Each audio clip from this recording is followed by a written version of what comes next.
से स्वतंत्र भारत यही तो भारत है जिसमें कभी प्रधानमंत्री मोदी जी प्रयागराज कुंभ में जाकर के स्वच्छता कर्मियों के पाद प्रक्षालन का काम करते हैं। किया ना? आपने वो दृश्य देखा? इससे पहले किसी प्रधानमंत्री ने किया?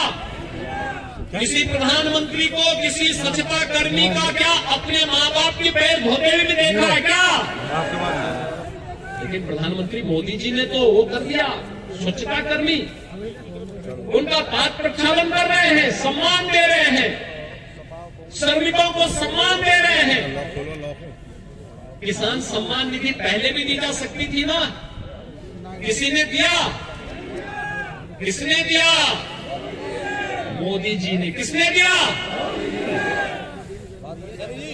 भाइयों बहनों,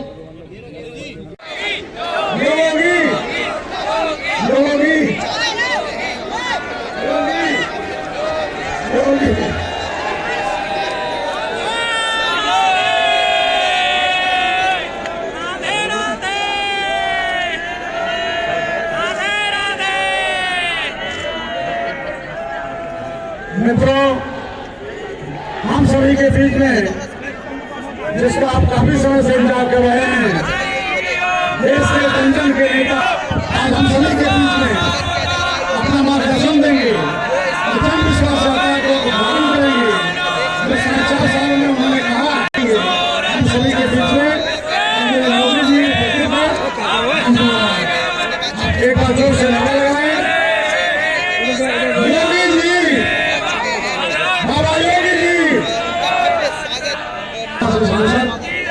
राजू भैया इसे निवेदन करूंगा अपना संक्षिप्त में बात रखें।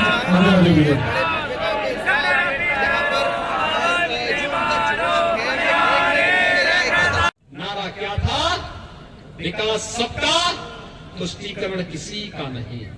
और भाइयों बहनों, आज मैं यही कहने के लिए आया हूं। हमारी सरकार ने भी हाल ही में कहा हम जितनी भी निराश्रित महिलाएं हैं, विधवा महिलाएं हैं, इनकी पेंशन की राशि को हमारी सरकार ने पहले कम लोगों को मिलता था, हमने 5 वर्ष में उसको दुगना किया। और फिर अब ये कहा कि अब तक कोई 500 रुपए मिलती थी, अब इनको 1000 रुपया महीने पेंशन दिया करेंगे। वृद्धजन थे, 500 रुपए पेंशन मिलती थी। हमने कहा नहीं, ये सभी मंत्रीगण हमारे साथ थे, विधायकगण साथ में थे, इन सब ने कहा कि इनको भी बढ़ना चाहिए। हमने उसकी राशि भी 1000 रुपए कर दी। हमने ये भी कहा जितने भी स्ट्रीट वेंडर हैं, फुटपाथ में विक्रेता हैं, पटरी, रेहड़ी, ठेला, खोमचा, कुली, मनरेगा मजदूर, कुली, पल्लेदार, रिक्शा चालक, जितने होंगे इन सबको फ्री में राशन के साथ साथ अगले 4 महीने तक 500 रुपए के भरण पोषण भत्ता की व्यवस्था भी इनके लिए कर दी है। कोरोना की तीसरी लहर को रोकने के लिए सब तैयारी के साथ सरकार का मदद करेंगे। भाइयों बहनों, में आया था कोरोना की दूसरी लहर में भी इसी मथुरा में आया था।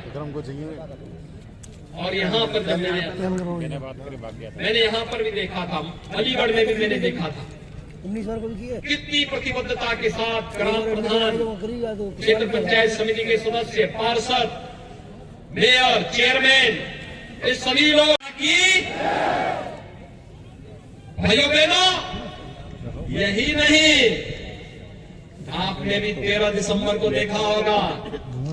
13 दिसंबर का कार्यक्रम याद है ना?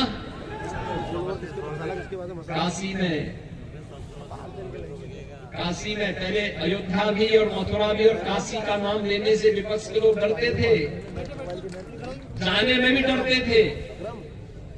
अब तो सब बोल रहे हैं कि हम भी चाहते थे ये करना, क्योंकि उन्हें मालूम है आपकी ताकत। और नहीं तो पहले एक होड़ लगी रहती थी टोपी पहनने की।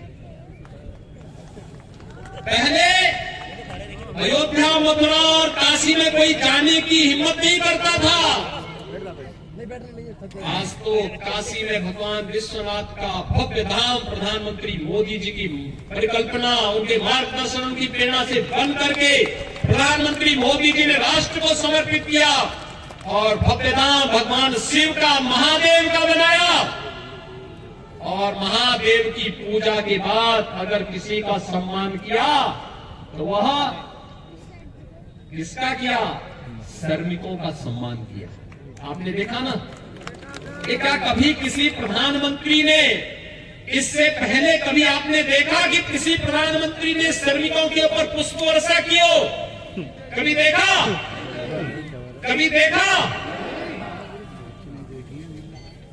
मोदी जी ने किया ना। मोदी जी देश के सबसे लोकप्रिय प्रधानमंत्री है ना।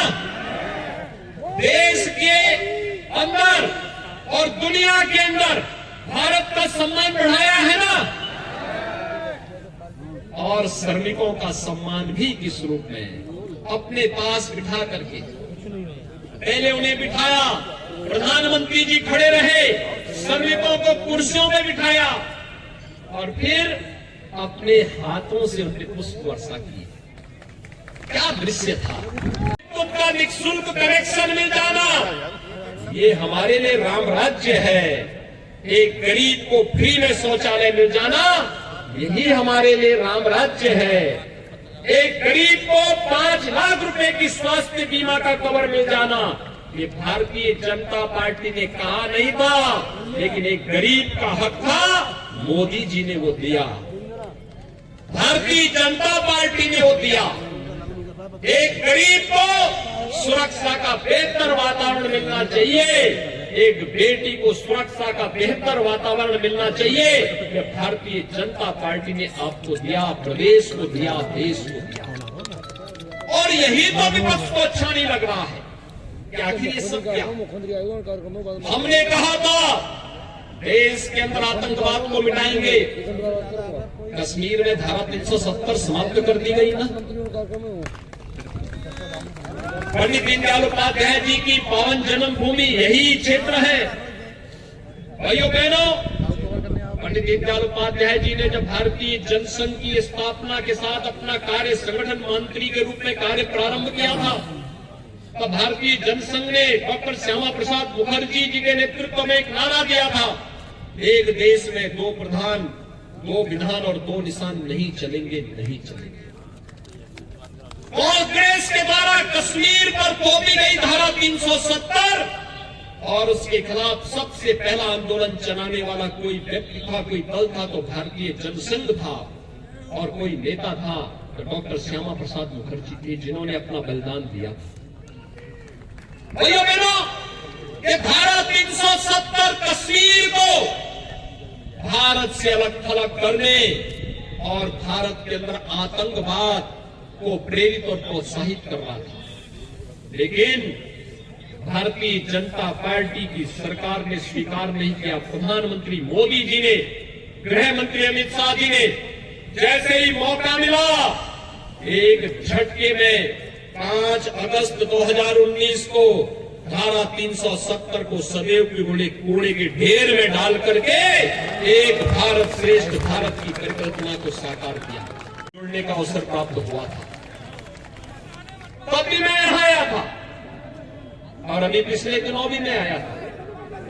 भाइयों बहनों, ये वही धरती है, याद करिए, ब्रज की धरती जहां का रज रज कण कण भगवान कृष्ण की लीला से भरी पड़ी है, राधे रानी की लीला से भरी पड़ी है, हमारे लिए तीर्थ है, पवित्र है ये भूमि। लेकिन पिछली सरकारों में क्या होता था? ये वही धरती है, कोसी कला का गंगा, यहाँ का कोई व्यक्ति भूला नहीं होगा। कोसी कला में क्या होता था? जवाहर बाग में क्या होता था? पहले जवाहर बाग की घटना होती थी, कोसी कला का दंगा होता था। आपने देखा होगा। भाइयों बहनों, आप याद करिए, पिछले 4.5 वर्ष के अंदर आज हमारी सरकार को 4.5 वर्ष भी पूरे हो रहे हैं, और 4.5 वर्ष के दौरान प्रदेश के अंदर कोई दंगा भी नहीं हुआ, एक भी दंगा नहीं हुआ,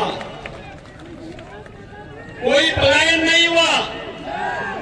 जो व्यापारी, जो प्रताड़ित हिंदू पिछली सरकारों में 14 वर्षों की प्रताड़ना के दौरान पेशेवर माफिया और अपराधियों के द्वारा यहां से भगाए गए थे, वह व्यापारी, वह उद्यमी और वह हिंदू वापस अपने घरों को आया है और बड़ी शान के साथ अपने घरों में रह रहा है।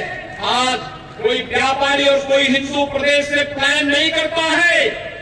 आज पलायन होता है प्रदेश से पेशेवर अपराधी और माफियाओं का। आज पलायन होता है उन लोगों का। क्यों पीड़ा है सपा, बसपा और कांग्रेस को? कल आपने देखा होगा देश के यशस्वी प्रधानमंत्री आदरणीय मोदी जी ने देश के सबसे बड़े एक्सप्रेसवे का शिलान्यास शाहजहांपुर में किया। ब्रज क्षेत्र में ही पड़ता है क्षेत्र। और शाहजहांपुर में बड़ा आयोजन, लाखों की संख्या में लोग आए थे प्रधानमंत्री जी को सुनने के लिए।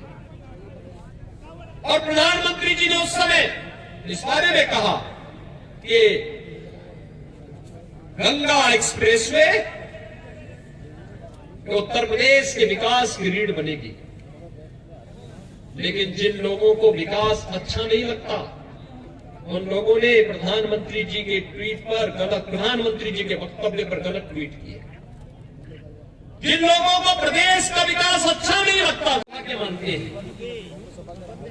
इन सब कार्यक्रमों के साथ जनता के आशीर्वाद से हम सबको जुड़ने का अवसर प्राप्त हुआ और आनंद और अंतराकरण से आनंद की अनुभूति और ज्यादा होती है जब भगवान शिव के साथ श्रमिकों का सम्मान भी प्रधानमंत्री जी के हाथों से हम लोगों ने वहां पर देखा था। यह अद्भुत क्षण था और उस अद्भुत क्षण का साक्षी पूरा देश और पूरी दुनिया बनी।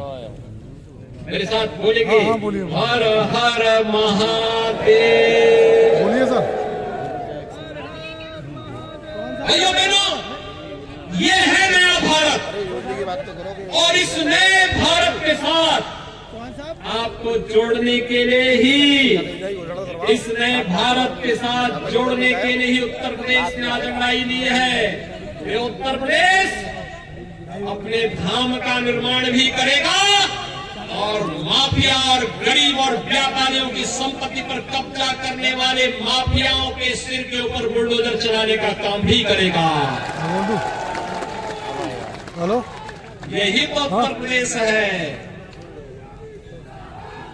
अभी घोड़ा आया था, आवाज नहीं आ रही है, तो यहाँ सवालों में विनाशाय च दुष्कृताम्। यही तो धरती है, यही प्रेरणा की धरती है। ये प्रेरणा देती है सात्विक पुरुषों को, साधु पुरुषों को, सज्जन पुरुषों को, गरीबों को, किसानों को, नौजवानों को, महिलाओं को सम्मान देने का। लेकिन आतंकवादियों को, आतताइयों को, अपराधियों को, माफियाओं को और उनके संरक्षणदाताओं को उसी ही कठोरता के साथ उसका मुकाबला करने की तैयारी करने की भी प्रेरणा देता है। और मुझे लगता है हमारी पार्टी ने इसीलिए बड़े सोच समझ करके आज मुझे वृंदावन भेज दिया कि जन विश्वास यात्रा का शुभारंभ मैं मथुरा वृंदावन की धरती से ही करूं। और भाइयों बहनों, आज मैं यहाँ पर आया हूँ आपसे कहने के लिए, हम लोगों ने जो कहा था, विश्वास जो कहा वो करके दिखाया। हमने भेदभाव किसी के साथ नहीं किया, विकास सबका। जब श्रीकांत जी ने विद्युत के कनेक्शन देने प्रारंभ किए थे, क्या किसी की जाति पूछी थी? सबको दिया, विकास सबका। जब चौधरी लक्ष्मी नारायण जी के माध्यम से किसानों की उपज को क्रय करने की बात हुई, तो क्या किसी की जाति और चेहरा देख करके प्रारंभ हुआ था क्या? नहीं। तब सबका साथ, सबके विकास का, विकास सबका।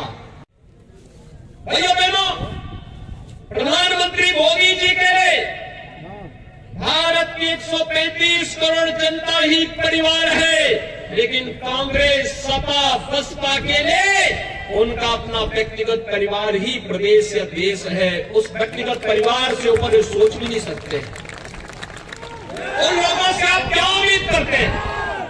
जिन लोगों के पास संकुचित दृष्टि है, वे विकास के इस मॉडल को नहीं स्वीकार कर सकते, विकास के इस मॉडल को कैसे सराहना कर सकते हैं। और यही तो कारण है कि जब डबल इंजन की सरकार विकास कराती है, उन लोगों को तब भी अच्छा नहीं लगा था जब मथुरा वृंदावन नगर निगम घोषित हुआ था। उनको तब भी अच्छा नहीं लगा था जब ब्रज तीर्थ विकास परिषद का गठन हुआ था। उनको तब भी अच्छा नहीं लगा था जब ब्रज तीर्थ विकास परिषद के सभी तीर्थों के साथ साथ मथुरा में मदिरा और मांस की दुकानों को बंद किया गया था। उनको तब भी अच्छा नहीं लगा था, तब भी उनको अच्छा नहीं लगा था। और उनको तब भी अच्छा नहीं लग रहा था जब मुजफ्फरनगर के दंगाइयों के खिलाफ सरकार कार्य कर रही थी।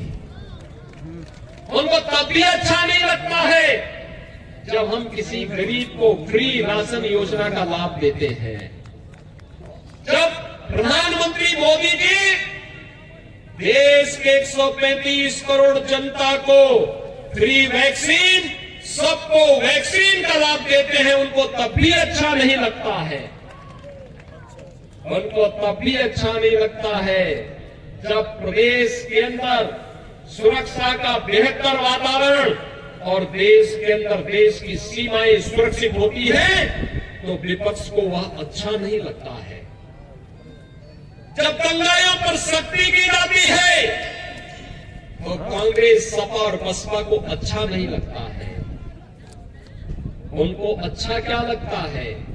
दंगाइयों को गले लगाना, आतंकवादियों को छोड़ना, गौ माता की हत्या और गौ माता के हत्यारों को तस्करी करने के लिए प्रेरित करना, गरीब के लिए आने वाली अन्य योजना पर डकैती डालना,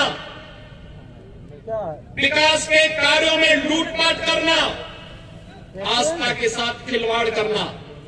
मैं पूछना चाहता हूं भाइयों बहनों, आपने आशीर्वाद दिया, ऐसा कौन कार्य है देश के अंदर जो भाजपा ने कहा हो और वह न किया हो?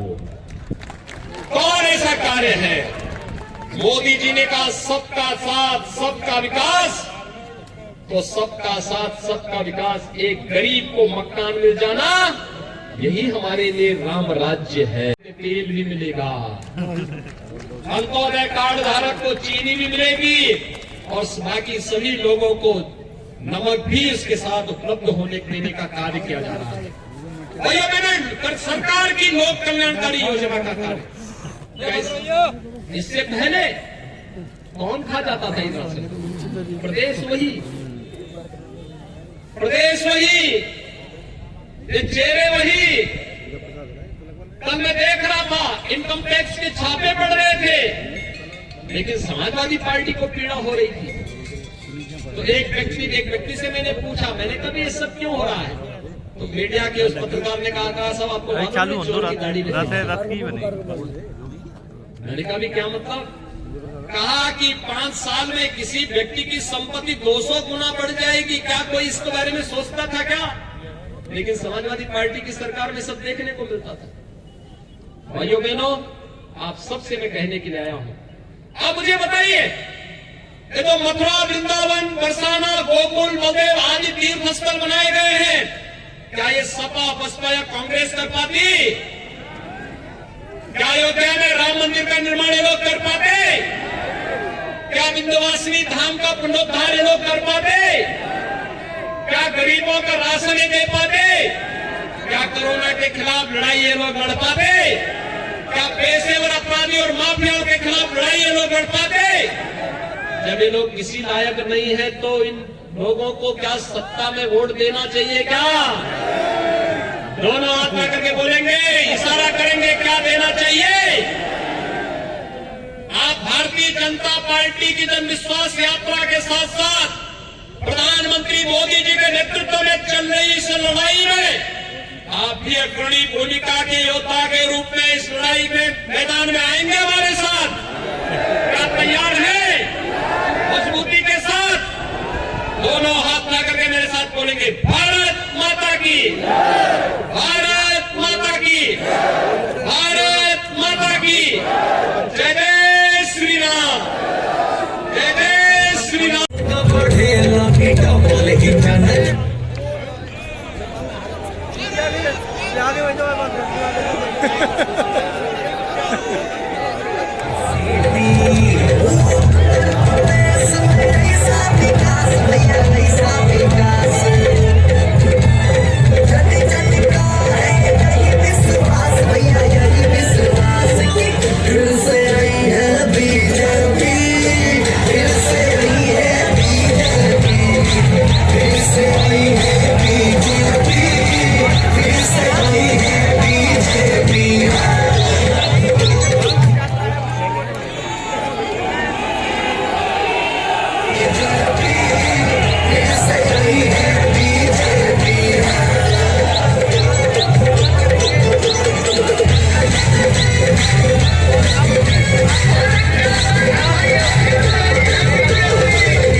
एक बार दोनों हाथ पा करके मेरे साथ बोलेंगे, क्या समर्थन करते हैं? तो जोरों से बोलेंगे, भारत माता की, भारत माता की। भाइयों बहनों, पिछले चुनाव में जब इस क्षेत्र में मैं प्रचार करने के लिए आया था, तो मैं एक सभा में आया था। जैसे आया था, मैं सभा प्रारंभ करता, तब तक हमारे मीडिया के एक मित्र ने मुझे कहा, योगी जी आप लोग कहते हैं कि रामलला हम आएंगे, मंदिर वहीं बनाएंगे, क्या बनाएंगे? तो मैंने कभी आपको क्या संदेह है क्या? कहा नहीं, आप लोग यही नारा लगाते हैं। मैंने कहा चिंता मत करिए, हम आएंगे भी और भव्य राम मंदिर के निर्माण का मार्ग भी प्रशस्त करेंगे। भाइयों बहनों, मैं आपसे पूछना चाहता हूं, हमने जो कहा अयोध्या में भगवान राम का मंदिर के निर्माण का कार्य प्रारंभ हो गया है ना? 5 अगस्त 2020 को प्रधानमंत्री मोदी जी ने अयोध्या में जाकर के भगवान राम के भव्य मंदिर के निर्माण का कार्य प्रारंभ कर दिया है। आप खुश हैं? मेरे साथ बोलेंगे जय जय श्री राम, जय जय श्री राम।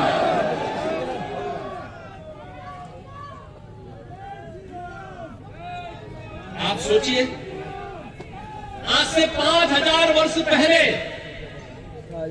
इसी मथुरा में कंस के अत्याचार और अन्याय के खिलाफ जब भगवान आए थे, उससे पहले योग माया यहां से विंध्यवासिनी धाम में चली गई थी ना?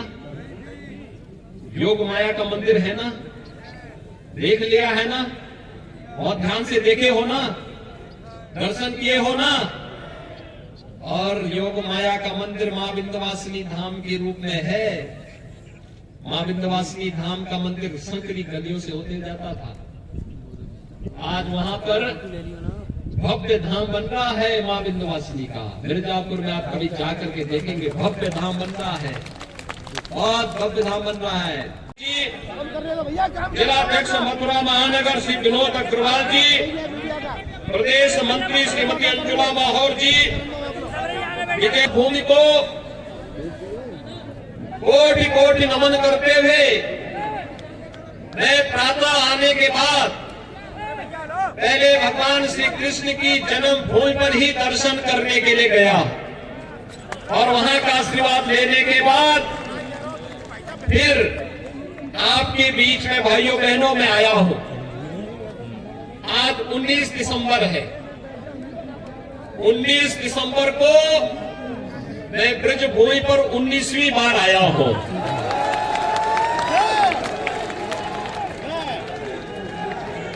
भाइयों बहनों, आज की तिथि हमारे लिए बहुत महत्वपूर्ण है। गोवा मुक्ति का दिवस तो है ही, लेकिन आज के दिन 1927 में देश की स्वाधीनता के लिए अपना बलिदान देने वाले पंडित राम प्रसाद बिस्मिल, ठाकुर रोशन सिंह, अस्फाउल्लाह खां, राजेंद्र नाथ लाहिड़ी जैसे क्रांतिकारियों को फांसी की सजा हुई थी। निरंकुश ब्रिटिश हुकूमत को उखाड़ने के इन क्रांतिकारियों ने उस कालखंड में झलक जगाई थी। आज पूरा देश अपने महान क्रांतिकारियों का स्मरण कर रहा है, उन्हें बार बार स्मरण कर रहा है और इसलिए आज जन विश्वास यात्रा केंद्र और प्रदेश सरकार की विकास की यात्रा को जन विश्वास में बदलने के लिए, जनता जनार्दन का आशीर्वाद प्राप्त करने के लिए एक बार फिर प्रदेश के 6 स्थानों से प्रारंभ हो रही है। और मैं सौभाग्य मानता हूं कि भगवान श्री कृष्ण की इस पावन धरती पर मुझे इस यात्रा का शुभारंभ करने का सौभाग्य प्राप्त हुआ है। भाइयों बहनों, मैं यहां पर मेरे लिए ये धरती इसलिए भी महत्वपूर्ण है क्योंकि इस वर्ष के प्रारंभ में यहां पर हमारे दोनों मंत्री, यहां के विधायक, दोनों विधायक और यहां की माननीय सांसद, ब्रज तीर्थ विकास परिषद, यहां के प्रशासन, यहां के पूज्य संतों के आशीर्वाद से पहली बार भव्य वैष्णव कुंभ